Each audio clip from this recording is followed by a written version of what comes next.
അതിനുള്ള നിയമ നടപടി ഒന്ന്. രണ്ടാമത്തത് ക്രിമിനൽ പ്രൊസീജിയർ അനുസരിച്ചിട്ടുള്ള പോലീസ് നടപടി. ഇത് രണ്ടും ഞാൻ പ്രൊസീഡ് ചെയ്യാണ്. അതല്ലേ ഡി ജി പിക്ക് കൊടുത്തത്.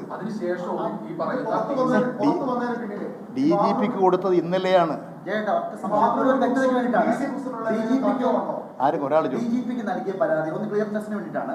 ഡി ജി പിക്ക് നൽകിയ പരാതിയിൽ DC ബുക്സിനെതിരെ അന്വേഷണം വേണമെന്ന് ഇ.പി. ജയരാജൻ. ഞാൻ അങ്ങനെയല്ല പറയേണ്ടത്. എൻ്റെ പുസ്തകം അനധികൃത DC ബുക്സ് എന്ന് പറഞ്ഞാൽ അവിടെ ഒരു വ്യക്തിയിൽ കേന്ദ്രീകരിച്ചില്ല. എൻ്റെ ആത്മകഥ സംബന്ധിച്ച് ഞാൻ എഴുതിക്കൊണ്ടിരിക്കുന്നൊരു പുസ്തകം. ആ പുസ്തകത്തിൻ്റെ കുറേ വശങ്ങൾ ഇങ്ങനെ വന്നിരിക്കുന്നു. ഞാനിത് ആർക്കും കൊടുത്തിട്ടില്ല. ഇത് ഉദ്ഘാടനമെന്ന് പറയുന്നു. ഈ കാര്യങ്ങളെ സംബന്ധിച്ച് അന്വേഷണം നടത്തി ഇതൊരു ക്രിമിനൽ കുറ്റമാണ്. അത് സംബന്ധിച്ച് അന്വേഷിച്ച് നടപടി സ്വീകരിക്കണമെന്നാണ് ഞാൻ DGP കൊടുത്ത പരാതി.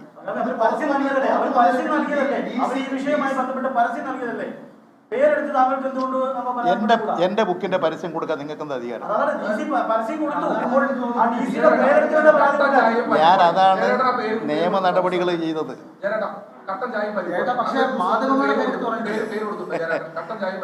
ഞാൻ ഈ പേര് കൊടുക്കൂ?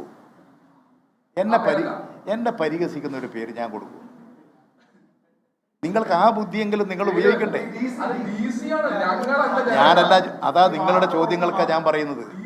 DC അങ്ങനെ പറയുമ്പോൾ തന്നെ അതിൽ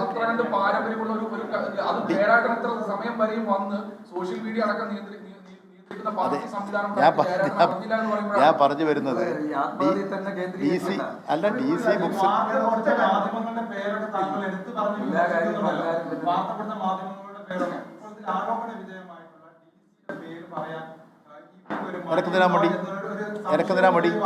എനക്കെന്തിനാ മടി?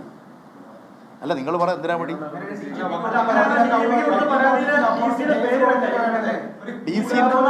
ഞാനൊരു പരാതി കൊടുക്കുന്നത് വസ്തുതാപരമായി എൻ്റെ അറിവുകൾ വെച്ചുകൊണ്ട് കൊടുക്കുകയാണ്.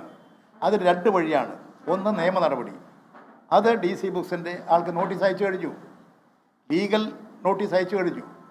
മറ്റേത് ക്രിമിനൽ പ്രൊസീജിയർ അനുസരിച്ച് ഞാനറിയാതെ ഞാൻ എഴുതിക്കൊണ്ടിരിക്കുന്ന പുസ്തകം, ആ പുസ്തകം പ്രസിദ്ധീകരിക്കണമെങ്കിൽ ഒരുപാട് പ്രോസസ്സുണ്ട്. അതെല്ലാം കഴിഞ്ഞിട്ടേ പ്രസിദ്ധീകരിക്കാൻ പറ്റൂ. അത് ക്രിമിനൽ നടപടിക്രമം ഗുരുതരമായ കുറ്റമാണ്. അത് അന്വേഷിക്കണം എന്നാവശ്യപ്പെട്ടുകൊണ്ട് DGP കൊടുക്കുന്നു. ഇതാണ് ചെയ്യേണ്ടത്.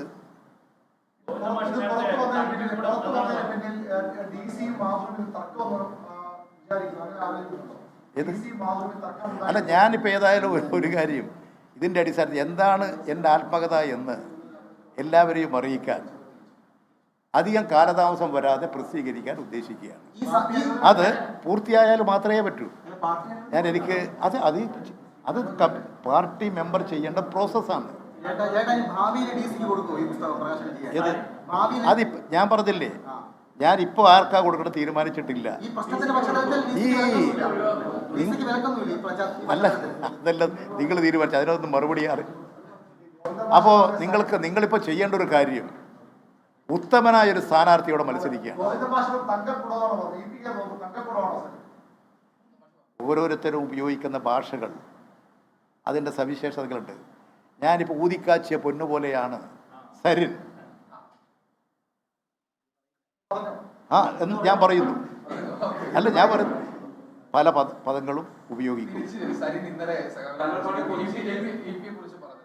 പച്ചമണ്ണിന്റെ മനുഷ്യമുള്ള പച്ചയായ മനുഷ്യനാണ് EP എന്നാണ് സരി അങ്ങനെ ഉണ്ടായിട്ട് സരി പറഞ്ഞ EP കുറിച്ച് പറഞ്ഞ പച്ചമണ്ണിന്റെ പച്ചയായ മനുഷ്യനാണ് EP. അദ്ദേഹത്തിന് ബഹുമാനം ഉണ്ടെന്നാണ്. അത് അദ്ദേഹത്തിന് മാത്രമല്ല, നിങ്ങൾക്ക് ചിലപ്പോൾ ഉണ്ടാവുമല്ലോ. നിങ്ങൾ ഓരോരുത്തരും ആലോചിച്ച് നോക്കുക. അങ്ങനെ പറയാറില്ലേ? ഞങ്ങളുടെ പ്രശ്നം ഇത്ര മാത്രമേ ഉള്ളൂ. നിങ്ങൾ പറയാറില്ലേ? EP ജയരാജന്റെ പേര്, ജയരാജന്മാരി പാരമ്പര്യമുള്ള ത്യാഗപരമായ പോരാട്ടങ്ങളുടെ ഭാഗമായിട്ടൊക്കെ നിന്നുവെന്ന് പാർട്ടി പറയുന്ന ഒരു സഖാവിന്റെ പേരിൽ വളരെ വ്യക്തമായ രീതിയിൽ ഇത്തരത്തിൽ ഒരു പുസ്തകം വന്നതിന് ശേഷം അതിൽ കൃത്യമായ രീതിയിൽ MMS അടക്കമുള്ള ആളുകൾ അങ്ങനെ സ്വീകരിക്കുമെന്ന് പറയുകയാണ്. എന്നിട്ടും മറുപടി DC കേന്ദ്രീകരിച്ചാകുന്നില്ല. അദ്ദേഹത്തിനുള്ള മറുപടി ഞാൻ പറഞ്ഞു. സാമാന്യമായൊരു ബുദ്ധിയുള്ള ഒരാൾക്ക് പറയാൻ പറ്റുന്ന മറുപടിയല്ല. ഒന്ന് അതായത് ഇപ്പോൾ പുസ്തകം ഒരാൾക്ക് ഏൽപ്പിച്ചു എന്ന് പറഞ്ഞു, ഭാഷാശുദ്ധി വരുത്താൻ, അതിനുശേഷം അത് ചോർന്നു പോയിട്ടുണ്ടോ, അത് മോഷണം പോയിട്ടുണ്ടോ, അത് അല്ല, ഞാനത് പറഞ്ഞു കഴിഞ്ഞില്ലേ. അത് 3 പ്രാവശ്യമായിട്ടായി നിങ്ങൾ എന്നെ ചോദിച്ചോണ്ടിരിക്കും. അല്ല, അല്ലാതെ എഴുതിയിട്ടില്ലെങ്കിൽ മോശമായിട്ട് അങ്ങനെ എഴുതിയിട്ടില്ലെങ്കിൽ ഈ പറഞ്ഞ പരാമർശം പുറത്തുള്ള ഒരു കാര്യം എനിക്ക് ഉറപ്പിച്ച് പറയാൻ കഴിയും, ഈ ടെലിവിഷനിൽ വന്നിട്ടുള്ള ചാനലുകളിൽ വന്നിട്ടുള്ളതെല്ലാം ഞാൻ എഴുതിയ പുസ്തകത്തിലുള്ളത്.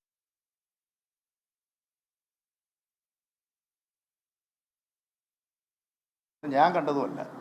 ഞാൻ എഴുതിക്കൊണ്ടിരിക്കുന്ന പുസ്തകങ്ങൾ ഞാനിങ്ങനെ ഓരോ പോർഷനായിട്ട് എല്ലാം എഡിറ്റ് ചെയ്ത് തയ്യാറാക്കി വെക്കാൻ ചുമതലപ്പെടുത്തി അങ്ങനെ നടന്നുകൊണ്ടിരിക്കും. അത് മുഴുവൻ വന്നു കഴിഞ്ഞാൽ ഞാനത് വായിച്ച് അതിനകത്ത് വല്ല തിരുത്തലുകൾ വേണമെങ്കിൽ അതൊക്കെ വരുത്തി അത് ആരെ പ്രസിദ്ധീകരിക്കാൻ ഏൽപ്പിക്കണം എന്നാലോചിച്ച് കൊടുക്കും.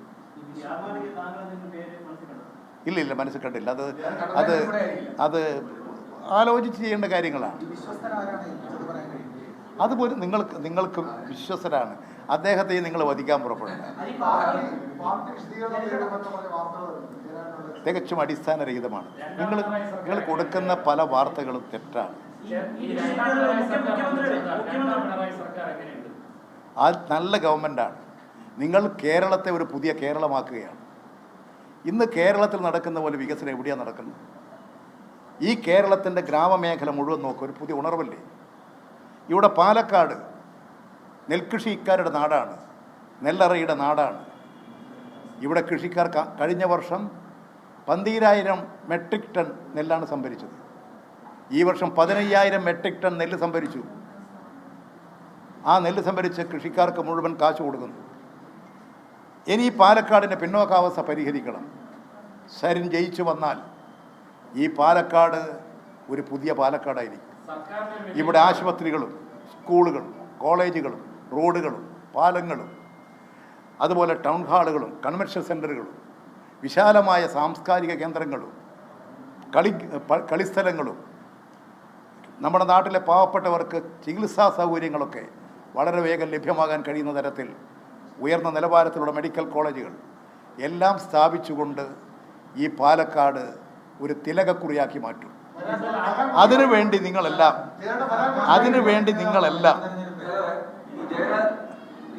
സരിനെ വോട്ട് ചെയ്ത് വിജയിപ്പിക്കാനുള്ള നടപടികൾ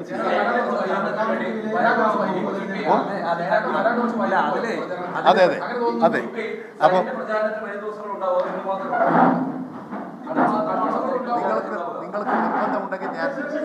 നിങ്ങൾക്ക് നിർബന്ധമുണ്ടെങ്കിൽ ഇനിയും വേണമെങ്കിൽ ഞാൻ ഇവിടെ തന്നെ ഉണ്ടാകാം. ഇനി ഇലക്ഷന് ശേഷം വേണമെങ്കിലും ഉണ്ടാകാം. പോരെ? അത് മാത്രമല്ല, ജയരാജേട്ടനെ പോലെ കേന്ദ്ര കമ്മിറ്റി മെമ്പർമാരെല്ലാവരും ഇവിടെ വന്നിട്ടുമില്ല. അത് നിങ്ങൾ മനസ്സിലാക്കണം. എല്ലാവരും വന്നിട്ടില്ല. ജയരാജേട്ടൻ അപ്പൊ ശരി, എല്ലാവരും